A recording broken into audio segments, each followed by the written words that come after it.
Je vivais à Paris avec ma mère et les persécutions ont commencé. Ma mère avait très peur et nous avons pensé qu'il fallait quitter Paris, qu'il fallait aller en zone dite libre. À l'époque, il y avait encore cette zone dite libre, là où il y avait un gouvernement à Vichy avec Philippe Pétain. Donc nous avons quitté Paris, mais nous nous sommes dirigés donc vers La Rochefoucauld où passait la ligne de démarcation. J'ai été, en descendant du train, arrêtée, non pas comme juive, pas du tout, mais comme contrevenante voulant passer la ligne. C'était absolument interdit de passer la ligne sans permis. Et c'est à la suite d'un interrogatoire, j'étais avec ma mère, elle a été interrogée aussi. Nous avons fini par avouer que nous étions juives, qu'on nous a emprisonnés. J'ai vu quelque chose d'épouvantable qui m'a marqué là pour toute la vie. J'ai vu arriver des enfants sans parents. C'était les fameux enfants du Veldiv qui avaient été séparés de leur mère. Je vivais dans la terreur, évidemment, qu'il m'arrive la même chose qu'on me sépare de ma mère. Il existe des conventions qui s'appellent les conventions de Genève, qui sont signées entre les belligérants et qui disent que lorsqu'on fait les prisonniers de guerre, il n'y a pas de guerre sans prisonnier, évidemment. Un prisonnier de guerre, on doit le respecter, c'est-à-dire le nourrir, le soigner. Et il est dit dans les conventions de Genève que la femme et les enfants doivent être respectés aussi. Donc, c'est la raison pour laquelle, une fois arrêté, on ne m'a pas envoyé directement à Auschwitz. On ne nous a pas déportés dans un camp d'extermination, mais dans un camp de concentration. Dans un camp d'extermination, surtout un enfant, on y est tué tout de suite. Un camp de concentration, on peut mourir aussi, puisque, en principe, selon l'idée nazie, celui qui pénètre dans un camp ne doit jamais en ressortir. Mais dans un camp de concentration, ça met plus longtemps. En ce sens qu'il n'y a pas de gaz, mais on peut mourir de tout. De faim, du froid, des poux, des coups, n'importe quoi. Bien, là je suis restée 1 an, j'ai eu la chance, moi, de ne pas attraper le typhus. J'ai donc été mise dans un train qui a quitté Bergen-Belsen et qui a bourlingué dans toute l'Allemagne. Mais c'était la fin de la guerre et un soir, finalement, il s'est arrêté à 80 km au sud de Berlin. Et là, j'ai été libérée. À cet endroit-là, c'était les armées russes. J'ai donc été libérée par des Russes. On dirait un conte de fées parce que j'ai été libérée par des hommes à cheval, c'était des Mongols. On était à 2 pas d'un petit village qui s'appelait Treubitz, qui avait été déserté par ses habitants. Les Allemands avaient fui, évidemment.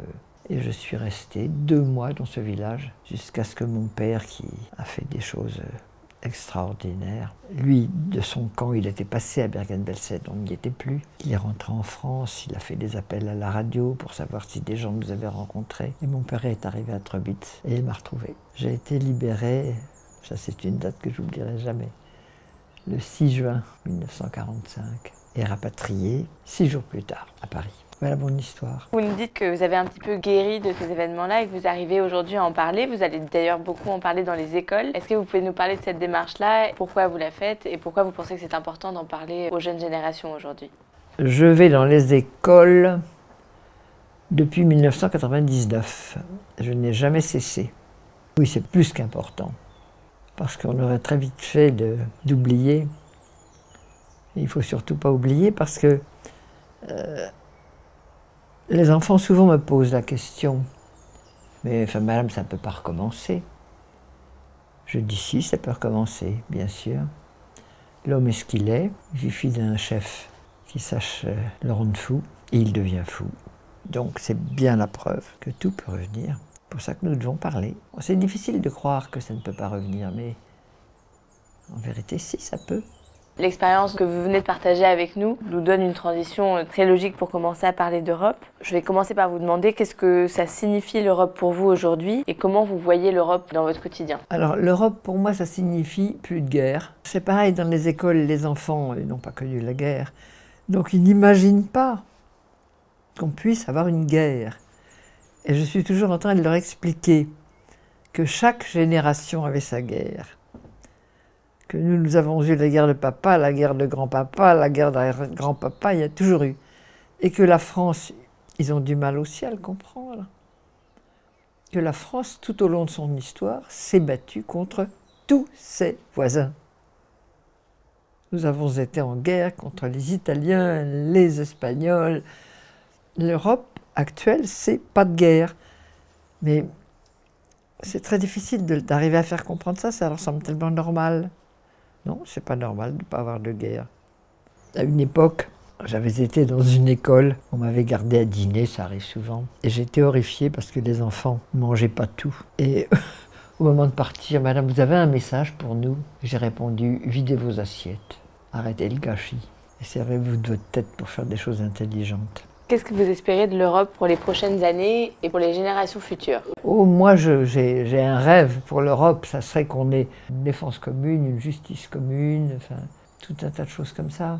Les gens sont bêtes, ils ont l'impression que, parce qu'on fait l'Europe, nous allons perdre ce qui fait nous, les Français. C'est pas vrai, on reste toujours ce qu'on est. Dans notre propre pays, la France, vous ne pouvez pas confondre un Alsacien et un Basque. Bon, on garde ses caractères, ses caractéristiques. Donc c'est pas parce qu'on fera l'Europe qu'on sera différent. On aimerait vous demander, est-ce que vous avez un message pour la jeunesse? De toute façon, mon message à qui que ce soit, c'est d'aimer. Aimer les gens, aimer ce qu'on fait. Aimer. Si on n'aime pas, on ne peut rien faire. C'est tout. C'est aussi simple que ça. Les gens ne s'aiment pas eux-mêmes, ils n'aiment pas le prochain, il faut aimer. Les gens ne savent pas assez aimer. Ils ne savent pas assez apprécier. Ça aussi, il faut apprécier. Ça aussi, c'est une chose que je dis aux enfants. On vous instruit, on vous nourrit, on vous soigne. C'est pas normal. C'est extraordinaire. Des fois aux enfants, je leur dis, prenez une carte du monde et regardez dans combien de pays on mange, on est instruit, on est soigné. Il n'y en a pas beaucoup. Vous en avez de la chance. C'est pas normal. Tout ce qui vous arrive n'est pas normal. Vous mangez à votre faim, c'est pas normal. La normalité, elle est dans les pays où on crève de faim. Vous avez de la chance. Parce que, quoi qu'on en dise, vos gouvernants ne sont pas tous des crétins, ils se sont quand même bien débrouillés. Mais, dur, hein, à faire comprendre. Pour conclure, je vous ai un peu parlé de la démarche qu'on a à En Marche d'aller toquer à la porte de nos concitoyens et leur demander ce qu'ils aiment, ce qu'ils n'aiment pas en Europe, ce qu'ils veulent pour le projet européen. Qu'est-ce que vous pensez de cette démarche?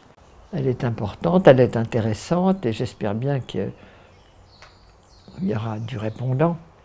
Je suis tout à fait contente avec l'histoire Erasmus. C'est un très bon début, ça. Moi, j'ai toujours reçu des jeunes étrangers à la maison, j'ai toujours voulu que mes enfants en fréquentent, et j'ai toujours voulu qu'ils se sentent chez eux dans un autre pays quel qu'il soit, comme moi. Je ne me sens jamais mal dans un autre pays. L'Europe, c'est un tout, nous sommes tous cousins, nous nous ressemblons tous. Dans notre éducation, dans notre façon de voir les choses, il y a forcément les petites différences, c'est normal, mais il y en a dans une famille. Vive vous, vive moi, vive l'Europe.